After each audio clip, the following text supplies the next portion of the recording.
How to load music in DJ. In this video, I'm going to show you how you can load different music. First of all, open the application.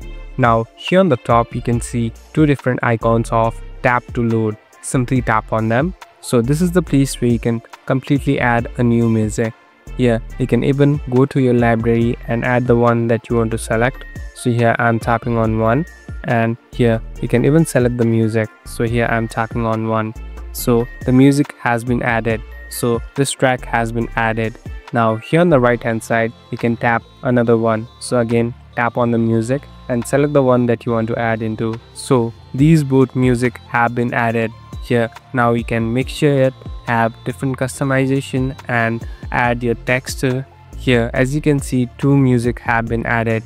Here you can customize and have your own mixture too. Thank you for watching this video. I hope this video will help you.